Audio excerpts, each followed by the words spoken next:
บายดีทุกค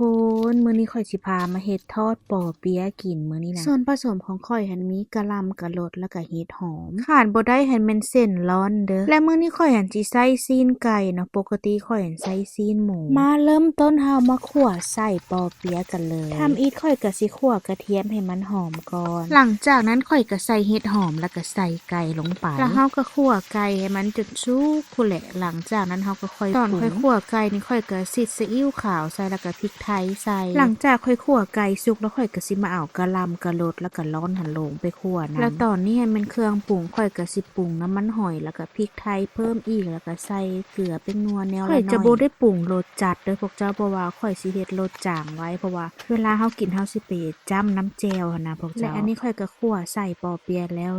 คนค่อยสิเอาไปห่อนะค่อยสิให้ใส่มันเย็นก่อนเด้อหลังจากที่ใส่ค่อยเย็นแล้วค่อยก็สิมาเริ่มห่อกันเลยบาดนี้นะผู้ใดมักน้อยมักใหญ่ก็ห่อตามใจมักแต่ว่าส่วนตัวข่อยมักอันห่ออ้าวใหญ่มื้อนี้ข่อยก็สิห่อไว้หลายแน่เพราะว่าเฮ็ดไว้กินหลายเทื่อห่อไว้หลายๆแบบนี้มันก็สะดวกไปอย่างนึงค่อยห่อแล้วค่อยก็เอาไว้ซ่องฟรีซเวลาอยากยามใดเฮาก็ออกมาทอดแล้วใส่ปอเปี๊ยะนี่ก็แต่ละคนก็มักบ่คือกันบางคนก็เพิ่มเผือกใส่บางคนเขาก็เอาเห็ดหูหนูใส่บางคนห่อเขาก็ใส่แต่ผักซีนบ่ใส่บางคนก็ใส่แต่ซีนผักบ่ใส่มันก็แล้วแต่คนเฮามักเนาะมักแบบใดก็เฮ็ดแบบนั้นคือสำหรับข่อยนี่ห่อปอเปี๊ยะนี่ขาดบ่ได้ก็คือร้อนแล้วข่อยห่อไว้กินนี่นะสามีข่อยหันน่ะเพิ่นบ่ได้กินนำเด้อข้าวหันน่ะบ่กินผักชนิดใดก็บ่กิน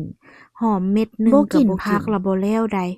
มากไม้อีหยังเพิ่นก็บ่กินข่อยก็บ่เคยเห็นผู้ใดเป็นแบบสามีข่อยจักเทื่อข่อยก็สิเคยเห็นอยู่คนบ่กินผักแต่ว่าข่อยว่ามากไม้นี่ข่อยเชื่อว่าทุกคนต้องกินความว่าข่อยอยากให้เลาอะนะกินมากไม้เนาะพวกเจ้าข่อยก็มาทำท่าปั่นโกโก้ให้เรากินแล้วข่อยก็มักไม้อะนะลงไปปั่นผสมโกโก้หั่นแหละแล้วข่อยก็เอาให้เรากินแล้วเราก็บ่ฮู้ว่าอยู่ในหั้นมีมากไม้ซั่นเฮ็ดจังได๋เราก็บ่ยอมกินมากไม้นี่ข่อยแล้วก็เงิดว่าเราบ่เคยกินผักกับมากไม้ตั้งแต่เกิดมาว่าซั่นเพิ่นเคยกินตอนอย่างน้อยเทื่อนึงแล้วเพิ่นบ่มักแล้วเพิ่นก็บ่กินเลยข่อยก็เฮ็ดปอเปี๊ยะอยู่ดีก็มาเว้าเรื่องสามีสู่ฟังเว้าไปเว้ามาข่อยก็พันปอเปี๊ยะแล้ว